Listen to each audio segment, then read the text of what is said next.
Get okay, YouTube. The Dominican African American is back with another video.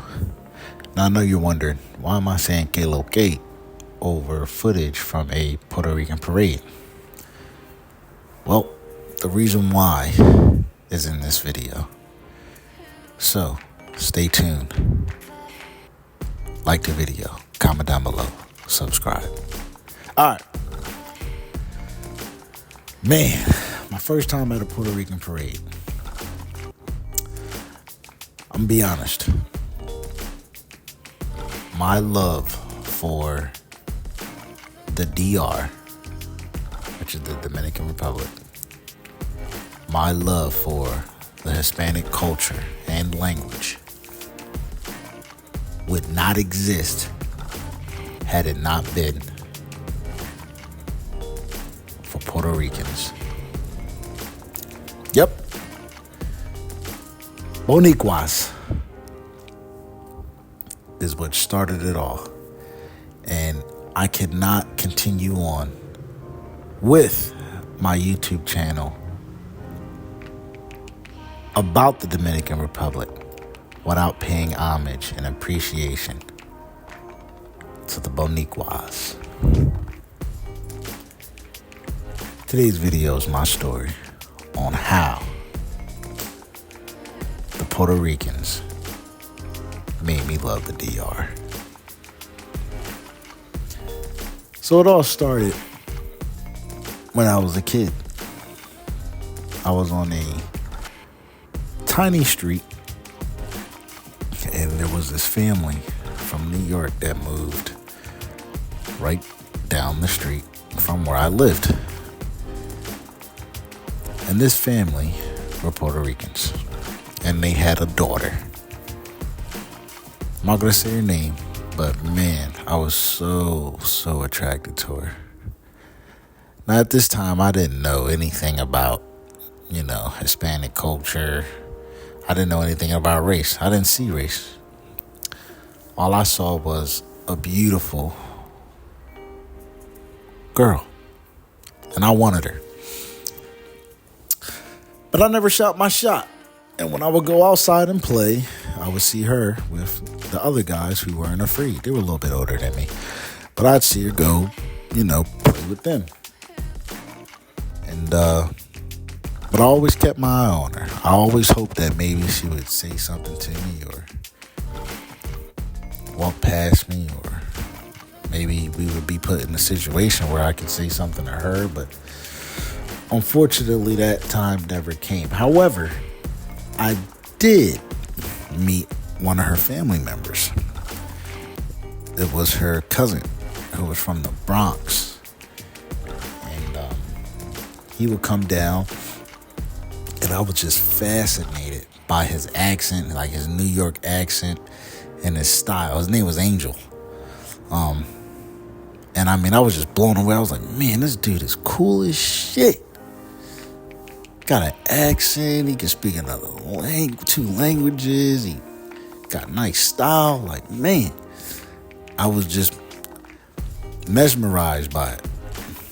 Right? And after seeing that, there was this one song from Don Omar called Reggaeton Latino. That music video and that song changed everything for me. It was that moment when I heard that song and saw that video, because in the video they was going through all the history of the Hispanic culture from Puerto Rico to the DR. I think that he even had some Mexican clips in there. If not, you guys can correct me in the comment section, but I thought I saw some. But that song and that video, man, it blew me away. It blew me away. So I then knew that, okay, there is a group of people like the girl, like her cousin Angel, like the guy in this video that I'm listening to. I just didn't put a name to it. I didn't know what it was. I didn't know anything about it. So fast forward a couple years. I'm now in, I believe, 6th grade or 7th grade. And there was a new girl, a new Boniqua. And now I'm a little bit older too, so I said, you know what? This time I'm gonna shoot my shot. And sure enough, I shot my shot. And you know what? This time I hit. And I don't mean hit like sexual, but I mean like it hit as in I got her number. And we would talk on the phone. This is before the cell phones came out. So we would talk on the phone every day. And she had a little brother who was playing Little League football. And I had a relative that was playing Little League football. And we would go and meet at the football field and walk around the park and talk. And eventually I made her my, girlfriend. But like most young age relationships, they end. But this particular one hit different. I mean, this was when Pharrell dropped his one and only album. And there was one song called Young Girl that I would just, on that album, that I would play over and over again. You guys should check it out. Pharrell, Young Girls, featuring Jay-Z. And man, that song made me think of this girl. Her name was, I can't say her name. But she had curly hair. She had like these pimples on her cheek. She had this cute face.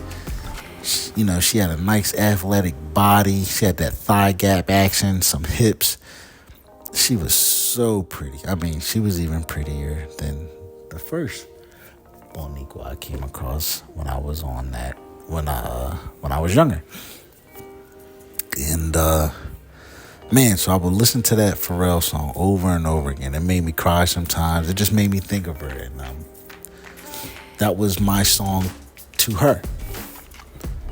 But like I said, we ended up breaking up, and it hurt, man. I was heartbroken.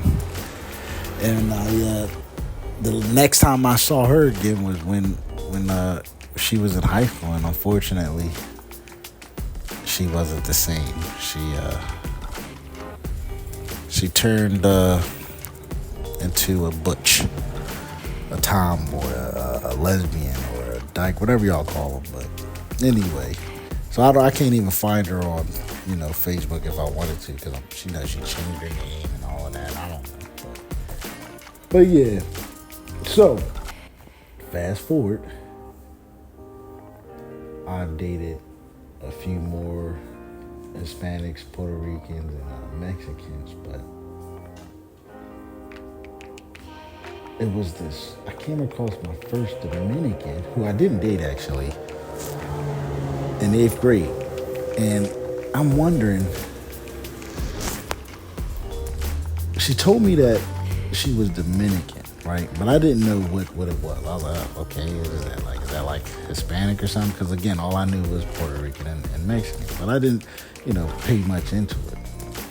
Now that I'm older, I know what it is. But at the time, I didn't. So again, we fast forward, and now I'm in high school. And I'm working at this time. And I noticed this girl in the warehouse that I was working at. This super skinny but brown skin, friendly looking woman.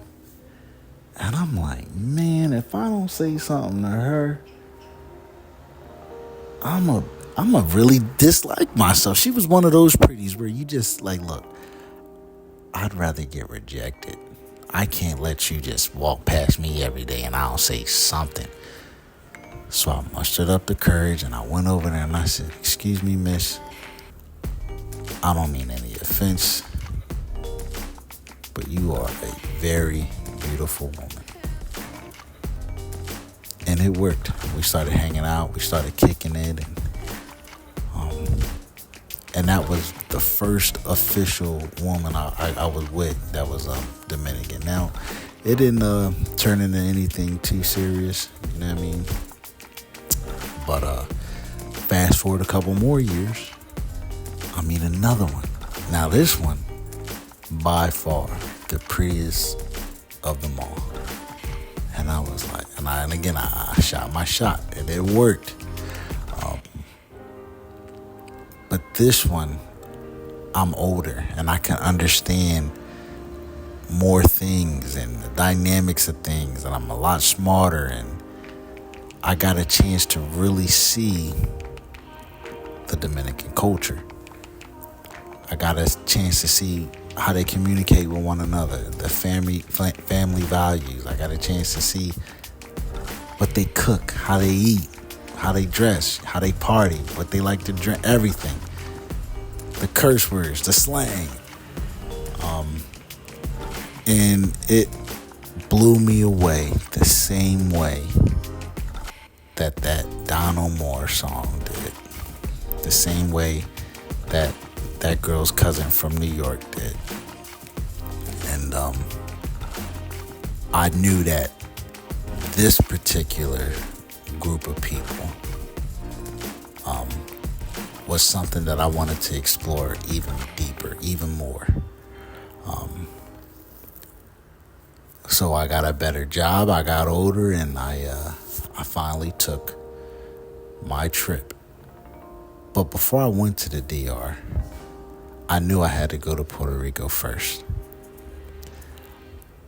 I knew I had to go pay homage. I had to see what started my love for the Dominican culture before I even go to the DR. So I got my flight ticket and I went to Old San Juan. Now my Airbnb was in Carolina, but I drove to Canóvanas. I went to, of course, Old San Juan. And man, I knew that, I'm glad I came here first. This was everything that I thought of. I mean, when I went to this gas station, I met this sister. This Latina, this Boricua. She was so polite, so friendly. I didn't shoot my shot at her or nothing. But man, I couldn't believe how friendly she was, man. And she was gorgeous. And I knew that, if it's like this here, I can only imagine what it's like in the DR. And I drove all over Puerto Rico as much as I could. And it gave me the confidence that I needed to finally book my flight to the DR. And I did it. And it changed my life. For the good, for the better. In a good way, in a great way. But none of it would have happened had it not been for the Boricuas, for the Puerto Rican people, for the Puerto Rican culture. Their swag is crazy. Their confidence is crazy. The New York accents with that's combined with the confidence and the swag is crazy. And I loved it. I wanted to be a part of it. I wanted it so bad. And again, I knew that since I'm leaving Philly, I knew that this might be my only chance to go to a Puerto Rican parade. And so I was like, you know what, I gotta go. So I drove on up, and what do you know? And best believe it was lit. So many people. The women was crazy. I'm talking. Now me, I like a short and thick, and I've seen all types of short and thick chicks, man. Whatever size you like, whatever type of woman you like, they got it there. It wasn't no drama. It was all love, all peace. It was everything, man, and everybody was happy, celebrating, who they are and what they are. And it was a beautiful sight to see, man. So I want to thank the Puerto Rican people, the culture, the pride, the camaraderie, the unity, the style, the accent. I want to thank y'all. Because had it not been for you guys, there would be no Dominican African-American bash. Alright? Now look, I love the DR. I love everything about the DR. But I do know that I wouldn't have found the DR even love Hispanic culture had it not been for you guys, man. So I gotta pay my homage up to y'all. So keep doing what y'all doing. Alright.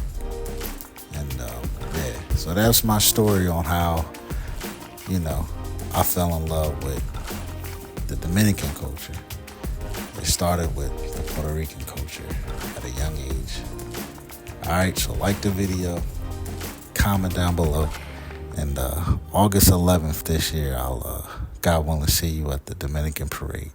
It's going to be a freaking movie. I'm out. Peace.